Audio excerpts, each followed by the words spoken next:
know it. Homie, I'm leading the way, DG on top, how about you keeping the lane, steer them away, I don't fear my ops, better with me a mistake, kick up my feet on the plane, homie, I'm leading the way. Nouvel épisode d'Elite to Belly et on se retrouve pour le dernier Weekly DW qui était un Dynamite et à la fois un collision, ça a duré 3 heures, c'était Holiday Bash, donc il y avait pas mal de petits trucs. C'était le show du coup du 17 décembre, me semble-t-il, et on a ouvert tout de suite, voilà, ils perdent pas de temps, on a ouvert avec le match dans le tournoi continental classique du côté de la Ligue Bleue entre Jon Moxley et Roderick Strong. Roderick Strong qui, j'ai l'impression, n'est là que pour perdre de toute façon et faire la gueule dans la conglomeration. Donc, bon, vous vous doutez bien que Jon Moxley est revenu dans le game avec une victoire, du coup il se retrouve à 6 points. J'ai quand même noté que Jon à un moment il se fait écraser contre l'escalier extérieur, voilà. Rien d'anormal, mais c'était, je crois, la première fois de ma vie que je voyais l'escalier prendre la forme du dos de Jon Moxley. Voilà, voilà, petite anecdote de ce que j'ai retenu de ce match, parce que, évidemment, c'est pas qu'il n'y a pas grand-chose à retenir, ni même à dire là-dessus, mais voilà, c'était un match dont on se doutait du résultat, même si d'autres, voilà, pour d'autres, ce ne sera pas le cas. En tout cas, match d'ouverture très sympathique. J'aime bien Roderick Strong. Dommage qu'il soit cantonné à perdre ces derniers temps ou être juste un gars qui fait la gueule, quoi, grosso modo. En tout cas, Jon Moxley, voilà, il lui fallait quand même une petite victoire. Il est à 6 points dans sa ligue. Voilà, tout va bien. On enchaîne avec les coulisses. En coulisses, on retrouve Eddie Kingston. Voilà, on l'interroge grosso modo sur le fait qu'il ait perdu la dernière fois contre Samoa Joe, qu'il ait échoué dans la quête du titre suprême. Ce à quoi Eddie répond tout simplement que dans la vie, c'est pas une question de perdre ou de gagner, on ne perd pas ou on ne gagne pas, non, on apprend des choses. Et dans ce match avec Samoa Joe, il a appris beaucoup de choses, et ses adversaires verront par la suite, voilà, tout ce qu'il a appris et ils s'en rendront compte. Bon, c'est bien, on garde la positive attitude avec Eddie Kingston, c'est pas plus mal. On enchaîne avec gros match, c'était un trios match avec d'un côté donc la Don Callis Family, Kazuchika Okada, Konosuke Takeshita et Hechicero font équipe face à The Elite, donc les Young Bucks et Kenny Omega. Sachant que l'enjeu, évidemment, c'était, rappelez-vous, ce sac d'argent. Alors, très précisément, il y avait $1 million. Je comprends que t'aies envie de te battre pour ça. Mais, donc, le match était très bon. Que des personnes que j'apprécie plus ou moins. J'adore les Bucks, ça c'est une certitude. Je trouve qu'ils sont incroyables et c'est peut-être la meilleure équipe de tous les temps. Voilà, je pense que je prends pas trop de risques en disant ça. J'aime bien le délire d'Hechicero, voilà, je l'aime de plus en plus je le vois, plus je l'apprécie. Et puis, j'aime bien surtout la tension qui existe entre Takeshita et Okada. Évidemment, ça fait belle lurette qu'on nous tease, voilà, cet affrontement entre les deux, qu'on nous fait comprendre que les deux ne s'apprécient pas, et ça s'est encore confirmé dans ce match, parce qu'à un moment, c'est Okada qui est sur le ring. Alors je sais plus à qui il veut faire une double suplex, une suplex à deux grosso modo, mais voilà, à un moment il voit ses collègues et il dit ouais viens, que quelqu'un m'aide à faire la suplex. Takeshita arrive, il se met en position, et t'as Okada qui est pas content, qui dit non mais dégage, pas toi, machin chose, etc. Donc Takeshita le repousse, il le pousse violemment, Okada tombe par terre, Takeshita fait du coup la double suplex avec Hechicero, et puis voilà. Donc on a eu une petite embrouille, ça n'ira pas plus loin pendant le match parce qu'on reste dans le cadre du match, mais voilà, ça continue, voilà, c'est vraiment, ils hésitent pas à être physiquement l'un contre l'autre. Et en fait, c'est marrant parce que c'est pas si commun, je trouve, que t'aies une rivalité où t'es allié à la fois, mais c'est clair qu'on s'aime pas, et tu vois qu'il y a cette tension palpable qui est pas résolue. Je trouve ça assez intéressant, je trouve que c'est assez inédit, enfin en tout cas moi j'ai pas souvenir d'avoir vu quelque chose de similaire, donc c'est vraiment très bien, on attend juste le dénouement et j'espère que ce sera à World's End dans la conclusion du Continental Classic. Bon, voilà. En tout cas, vous vous doutez bien que ce climat peu positif, on va dire, entre Okada et Takeshita n'a pas aidé la Don Callis Family à s'imposer, et c'est The Elite qui est au top du top et qui remporte la victoire et qui donc récupère ses $1 million. Mais pas si vite, on ne s'amuse pas trop parce que Okada et Takeshita attaquent The Elite en post-match, ils attaquent les vainqueurs tout simplement, et là on se retrouve encore avec une petite embrouille entre Okada et Takeshita. T'as l'impression que c'est un concours de tub, on va pas se mentir, voilà.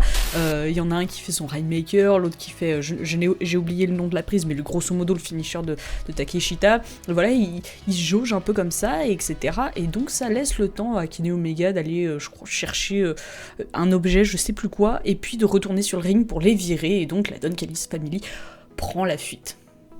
Voilà. Voilà, donc voilà, les embrouilles entre Okada et Takeshita leur ont clairement coûté le match. On a continué avec un gros segment, genre c'était la promo du siècle, c'était en vérité la signature du contrat pour le match, pour le titre suprême entre Swerve Strickland, Adam Page et Samoa Joe, le champion. Donc on nous avait annoncé la semaine dernière, voilà, que le match avait été rendu officiel et qu'il y aurait la signature de contrat. Nous y sommes, donc les trois participants au match viennent sur le ring. Bon, Samoa Joe, il expédie vite ça, enfin, il a pas trop envie de parler, voilà, il dit... Je vais signer et en fait je vais pas trop parler parce que j'ai pas envie de me battre ce soir, grosso modo.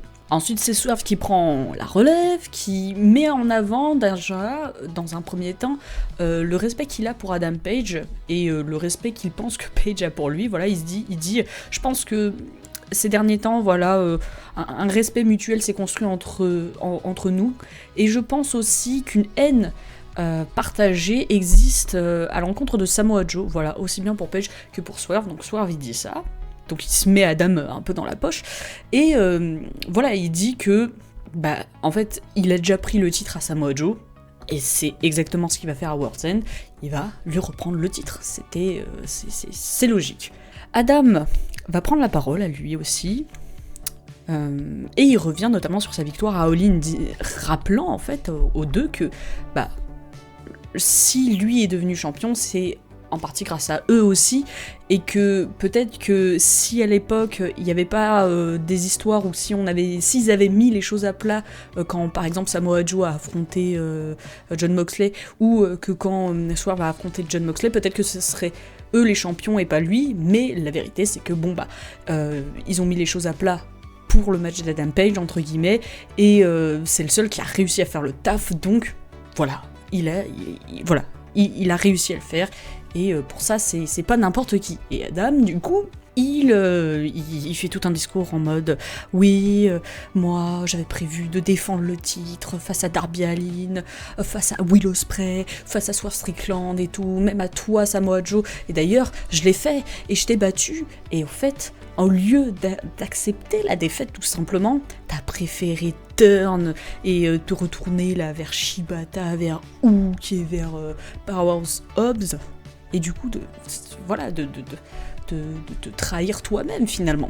Et du coup voilà, il termine tout simplement en disant que grosso modo, à World's End, il ne sait pas qui va gagner. Il ne sait pas s'il va gagner, mais ce dont il est sûr, c'est que Samoa Joe perdra le titre. Donc voilà, les trois ont signé le contrat, et au moment où voilà, Tony il est en mode bon, on va conclure cet échange, bam, les lumières s'éteignent et se lance la musique du GOAT, MJF. MJF est de retour, il arrive, franchement il arrive comme s'il était à la maison, en même temps c'est un peu le cas, il est à la maison, il arrive, il prend un stylo, il prend le contrat qu'il a gagné à All In, qui lui donne grosso modo un match pour le titre suprême, il le signe, boum, et Tony nous dit bon bah très bien, et bien ce match finalement sera un 4-way match pour le titre, donc World's End va être fou. Voilà, MJF, voilà, de toute façon, il n'y a plus d'objectivité quand MJF est sur le ring avec moi. En plus, le mec va pas se contenter de signer un contrat. Bah non, bien sûr que non. Il va prendre le micro, il va dire les 4 vérités, il va éteindre chaque personne qu'il y a dans le ring, tu vois, genre... franchement, en plus, ce qui est très intéressant, c'est qu'il a un peu une histoire avec tous. Voilà, récemment, il a eu son match avec Adam Page, machin, chose, etc. Il a échoué, il dit que... oui, voilà, s'il encaisse maintenant, c'est pour montrer que bah, c'est pas une tapette et qu'il est non seulement capable de battre Adam Page, mais aussi de battre ses 2 adversaires, là, les 2 challengers. Samoa Joe, il a un bif contre lui parce que bah, il lui a pris le titre, donc évidemment qu'il a envie de l'éteindre. Et Swerve, bah, il se fout un peu de sa gueule et de son passé à la WWE, notamment, c'est très drôle parce que... Qu'est-ce qu'il fait? Il dit ouais, t'étais à la WWE, et là t'as le public qui hue WWE, et t'as MJF qui est en mode oh, tout doux, c'est quand même une très bonne compagnie. Bon bref, moi ça m'a fait rire. Mais en tout cas, MJF revient tel Michael Corleone, puisque il nous prévient qu'à World's End, il va régler ses affaires familiales. Et sur ce, il part comme un prince, voilà, et tout le monde... et c'est la fin du segment, grosso modo. Bon, c'est difficile, hein, la semaine dernière, je vous ai dit que moi je pensais que Samoa Joe allait conserver parce que Adam et Swerve vont se titiller, mais c'est difficile à dire parce que, voilà, on sent qu'il y a un respect quand même mutuel entre Swerve et Adam, et du coup, je suis pas sûre que leur ego soit si fort pour, voilà, se rentrer dedans, on va dire. Qu'est-ce que MJF vient foutre là? Enfin, c'est logique qu'il est là, qu'il soit là, mais du coup, en fait, le fait qu'il soit là, ça me fait penser que jamais il gagnera la ceinture, donc, et ça me rend triste. Je ne sais pas si Samoa Joe va conserver. Plus tu rajoutes d'adversaires, pour moi, plus ça devient tendu. Mais c'est très difficile. N'hésitez pas, si vous avez un prono, n'hésitez pas. Peut-être qu'on fera une vidéo prono pour World's End, évidemment.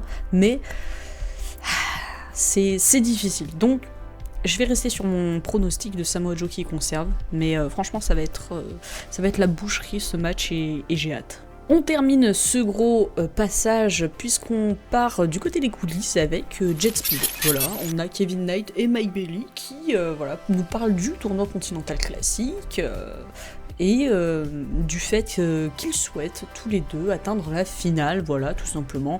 Et donc ils annoncent leur prochain match. Voilà, Kevin Knight il est en mode ouais, je suis chaud à Collision, je vais battre Okada, blablabla. On sait pas. Et Mike Bailey, lui, il est en mode chaud parce qu'il va affronter Jack Perry, mais je crois que c'est la semaine prochaine, lui. Voilà. Donc, voilà, ils sont motivés, et c'est la bonne attitude. On passe à présent à un match féminin, un match 4 contre 4, voilà, j'ai oublié le terme, donc voilà, ce sera 4 contre 4. Du coup, d'un côté, chez les Heels, Mercedes Moné, Marina Shafir, Megan Bayne et Athena, qui affrontent les championnes par équipe Willow Nightingale et Harley Cameron, et le duo Toni Storm, Mina Shirakawa. Très bon match, très bon match. Megan Bayne est trop forte, donnez-lui une ceinture, je vous en supplie. La meuf, elle nous a sorti à un moment, hein, je l'ai noté, un Hurricane Rana du coin. Masterclass, voilà. Enfin, moi j'aime bien quand les catcheurs ont un physique assez imposant et qu'ils arrivent à faire des trucs un peu voltige, on va dire, pour que vous voyez ce que je veux dire. Et donc voilà, Bayne, c'est quelqu'un qui en impose, qui te balance des big boots partout. Et là tu la vois faire un Hurricane Rana du coin, ça fait plaisir. Donc, de toute façon, Megan Bayne, dès qu'elle a fait ses débuts à AEW, j'ai tout de suite accroché. Et tout de suite, j'ai vu une prestance de championne. Donc, il faut qu'elle ait une ceinture. Voilà, s'il vous plaît. En tout cas, ça se termine avec Athena qui fait son finisher sur Willow Nightingale qui est sur le ring, seule. Et tout de suite après, elle se fait choper par Monet pour un compte rapide, finalement. Compte rapide qui va aller au bout et qui va donner la victoire au clan des Heels. Et vous allez le voir, ça va avoir des implications, mais on en parlera un peu plus tard. On retourne du côté du tournoi continental classique, avec cette fois-ci la Ligue Dorée. Pac a affronté Kyle Fletcher.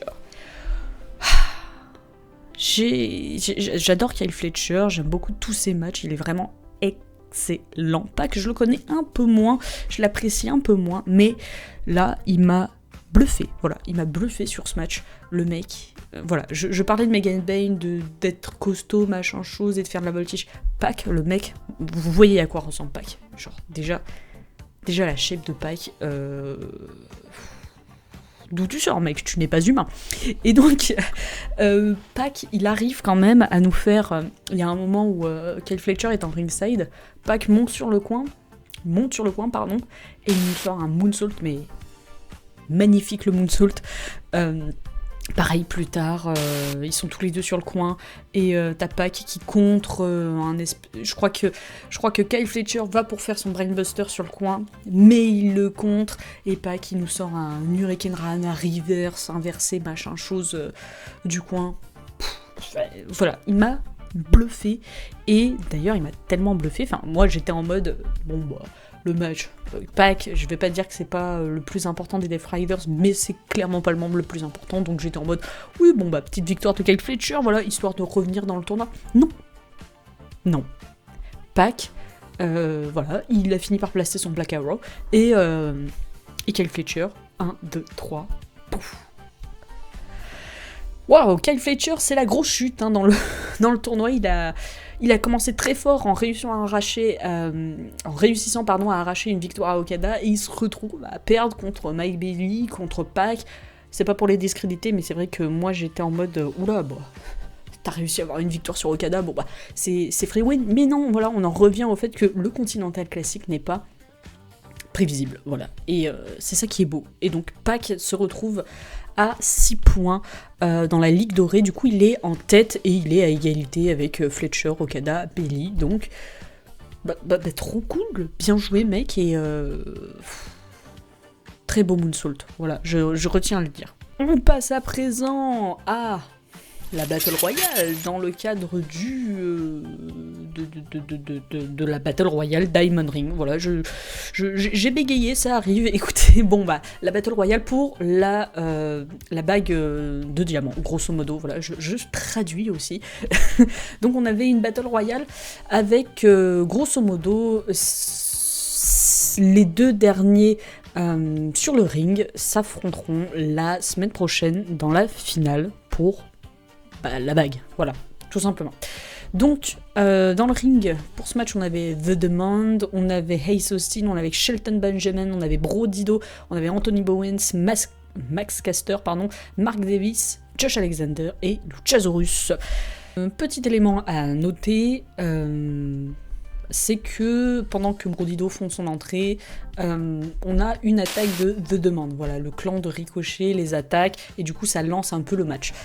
Et du coup, la fin se joue notamment entre Brody Lee et The Demand, puisque à un moment, t'as Bandido qui est en difficulté. Voilà, il se retrouve de l'autre côté, il a passé les 3 cordes, et t'as Toa Liona qui veut en profiter, qui veut aller le faire chuter. Même Brody King lui fonce dessus et tous les deux passent par-dessus bord. Enfin, t'as vraiment Brody King qui s'est sacrifié pour sauver son partenaire Bandido. Et puis du coup, Bandido n'aura plus qu'à éliminer Bishop Con. Et du coup, il se retrouve en finale avec Ricochet, puisque voilà, c'est les deux derniers. Ricochet est arrivé trop tard pour aider son partenaire. Donc, la semaine prochaine, nous aurons Ricochet contre Bandido pour la bague. Décidément, j'ai du mal avec le concept de cette Battle Royale. Mais bref, pour la bague. Et du coup, qu'est-ce que j'en pense ? Là aussi, c'est difficile parce que d'un côté, t'as envie de te dire, bon, Ricochet, il vient de devenir champion national. Est-ce que ce serait pas trop lui donner que de lui donner cette bague, même si c'est pas non plus la... Enfin, la bague te permet quand même d'avoir un match de championnat plus tard. Donc, c'est pas rien, mais c'est pas non plus... voilà. Et du coup, voilà, est-ce que je me dis que c'est pas un peu trop pour Ricochet, mais en même temps, ça lui irait bien, tu vois, ça le nourrirait encore plus d'arrogance d'avoir la bague, puis je le vois bien se la péter avec ça. Et en même temps, un Bandido qui a une une opportunité pour le titre mondial, tu vois, ça me paraît pas déconnant non plus. Même pas du tout. Et puis je trouve que ce serait pas si grave s'ils perdaient, tu vois, entre guillemets. Enfin, je sais pas, mais je sais pas, parce que de toute manière, je pense que ni Bandido ni Ricochet ne gagneront le match pour le titre, quoi qu'il arrive, quand il aura lieu. Je crois que c'est à Maximum Carnage en janvier qui prennent l'opportunité. Donc, à voir. Ensuite, du coup, on se retrouve en coulisses puisque Jon Moxley est là, voilà, il vient de gagner son match, il est content, et bon, il nous dit tout simplement qu'il aime bien le Continental Classic. Voilà, il est en mode ouais, tu viens, tu donnes ce que t'as, et puis voilà, c'est tout, on repousse les limites, on revient plus fort. Et donc voilà, il nous dit qu'il est content, et en tout cas que lui va tout donner. Et ben super, Jon, continue comme ça, j'ai envie de te dire. Et du coup, toujours dans le cadre du tournoi continental classique, on repart du côté de la Ligue Bleue, puisque Orange Cassidy a affronté Mascara Dorada. Alors bon, je crois que c'est le match que j'ai moins aimé de la soirée, un peu long à démarrer, je suis pas très fan de tout ce qui est on s'attrape, on se roule, on se tord les bras. Bon, c'était un peu ça au début, donc c'était pas mon match préféré, on va dire. Il y a même eu Cassidy à un moment qui m'a fait peur. Il a eu une chute un peu chelou. Je crois que c'est Mascara Dorada qui le fait passer par-dessus son dos, grosso modo. Et t'as vraiment Cassidy qui... Sa tête, elle est à ça de... T'appelles ça le quoi, grosso modo. Donc... Voilà, bon, c'était pas mon match préféré, en tout cas, voilà, sur la première partie, en tout cas, voilà, parce que ça a mis un peu de temps à démarrer, mais quand c'est démarré, c'est excellent. Et puis à la fin, du coup, t'as Dorada qui saute du coin, qui veut faire une torpille, me semble-t-il, mais, il se fait choper, il se fait renverser pour un compte rapide, 1, 2, 3, victoire d'Orange Cassidy, qui se retrouve désormais à 6 points, voilà, mais qui n'est pas en tête, mais pas si loin, parce que je crois que les premiers ont 7 points, donc Orange Cassidy peut-être en finale. Dernier passage en coulisses, et c'est, on a Mercedes Moné et Athena qui sont en coulisses, toutes les deux, voilà, on les interroge sur le fait que, elles viennent de gagner le match face au clan des championnes par équipe, et Toni Storm et Mina Shirakawa, pardon, et du coup t'as Mercedes Moné qui dit que bon, elles ont quand même fait le tomber sur les championnes, donc elles se voient bien les challenger pour le titre par équipe. Logique, et d'ailleurs ce sera officialisé un peu plus tard, enfin je crois pendant le match suivant c'est officialisé à World's End. Nous aurons donc Harley Cameron et Kris Statlander contre Mercedes Moné et Athena pour les titres par équipe. Bon, c'est cool, mais elles vont conserver, voilà, on désamorce tout de suite. Et d'ailleurs, c'est pas la seule chose que nous dit Moné, voilà, elle continue sur ces histoires de matchs de titres, puisqu'elle nous dit qu'à Collision, elle va lancer un Open Challenge pour son titre de la Rev Pro. Un titre d'ailleurs qu'elle a défendu le week-end dernier face à Rio. Dans l'épisode Uprising de la Rev Pro, on était en live avec Ringside Story pour react à ça cette semaine, donc n'hésitez pas, si vous voulez, à nous suivre sur Twitch, voilà, on fait notre podcast react à l'actu des VE catch français, donc n'hésitez pas. Et du coup, on fait aussi des reacts à des shows de temps en temps. Donc on avait la Rev Pro par exemple. Gros match, mais Rio n'a pas réussi à gagner le titre suprême. Voilà, Moné à conserver. Est-ce qu'elle conservera à Collision ? On verra. Jamie Hayter a affronté Ayla Dawn dans un petit match qui m'a pas intéressé. Voilà, on va pas se mentir. Voilà, je préférais finalement Orange Cassidy contre Mascara Dorada. Voilà, Jamie Hayter, on sait qu'elle va affronter Kris Statlander pour le titre suprême à World's End. Donc bon, quand tu la vois affronter Ayla Dawn, tu dis elle va gagner. Et c'est ce qui est arrivé. Jamie Hayter a gagné son match. Ça m'a pas plus que ça intéressé. En tout cas, la suite est intéressante, le post-match est intéressant puisque on a une attaque de Triangle of Madness en post-match. Voilà, ça vient attaquer Jamie Hayter et du coup Kris Statlander débarque, je sais plus avec quel objet elle débarque, mais elle débarque avec un truc et elle vient aider, elle les détruit. Mais dans la confusion du truc, elle se prend un coup de Jamie Hayter qui la sèche. Et Jamie Hayter, elle voit ça, et elle est en mode... Bon, bah, sorry, mais not sorry, en fait, quoi. Normal, hein, enfin voilà, Jamie Hayter, c'est pas sa pote, Chris, à la base, voilà, elle veut son titre, donc elle pose avec la ceinture, et puis, fin du segment. Est-ce que Jamie Hayter va prendre ce titre à World's End ? Je n'espère pas. Je n'espère pas. Et du coup, dans le main event, FTR mettait en jeu leur titre par équipe face au Bang Bang Gang. J'aime beaucoup leur entrée, j'aime beaucoup le style de Juice Robinson, donc voilà, j'avais un parti pris, on va dire. Ce qui était marrant, c'était dans ce match, on a eu des phases d'auto-sabotage, j'ai envie de dire, de la part de FTR. T'as un moment, t'as Stokely Hathaway là, qui veut tricher avec, je sais pas, de la poudre, enfin, qui va en envoyer sur la tronche du Bang Bang Gang. Bon, pas de bol, c'est un des gars des FTR qui se le prend. T'as un moment, Cash Wheeler qui saute du coin, et t'as je ne sais plus qui du Bang Bang Gang qui évite, et du coup, bah, il tombe sur Dax, et du coup, enfin, voilà. T'as eu plein de petits moments d'auto-sabotage, on va dire. Et t'as le Bang Bang Gang qui passe à ça de la victoire, genre vraiment il les enchaîne, et Dax Harwood là il subit le tombé, il ne se relève pas, et ce qui sauve FTR, c'est que Cash pose rapidement le pied sur la corde, et du coup l'arbitre tape 3, t'as le Bang Bang Gang qui est en mode ouais, on a gagné, ils prennent les ceintures, ils sont en mode on a gagné, et l'arbitre il est en mode ah non, c'est 2, machin chose, etc. Donc voilà, le match reprend. Enfin, FTR profite de cette confusion, pardon, pour reprendre le au-dessus.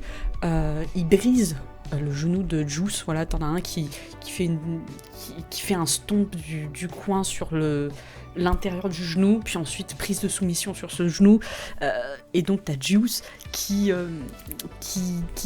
essaye de lutter pour s'accrocher, qui a la ceinture des titres par équipe devant lui, qui lutte, et puis quand son pote se fait attraper, voilà, il finit par taper parce que bah, c'est trop, quoi, c'est trop. Et ça, c'est vraiment ce qu'on appelle un braquage. Voilà, FTR, vous êtes vraiment méchants. Et bon, je suis un peu triste pour le Bang Bang Gang, j'aurais aimé, voilà, j'aimerais bien qu'on voit un peu plus cette équipe, et qu'on les voit avec les titres un jour, pourquoi pas, j'aimerais beaucoup. Moi j'aime bien leur délire, j'adore leur entrée, franchement elle est trop stylée, la musique et tout, donc voilà. Mais voilà, victoire logique de FTR, je m'attendais pas non plus à les voir perdre leur titre. En tout cas, Holiday Bash, c'était bien sympathique, on a eu de belles surprises, encore une fois de belles annonces, enfin, le retour de MJF qui régale, c'était vraiment le meilleur segment, j'ai envie de... On se retrouve samedi pour Collision, ce sera un tout petit Collision, par contre, voilà, ils ont mis 1 heure du coup à la fin de Dynamite. Il y aura 1 heure samedi soir, me semble-t-il. On verra ça dimanche, normalement. Et voilà, donc n'hésitez pas à me dire en commentaire ce que vous avez pensé de cet épisode. Et puis, à la prochaine.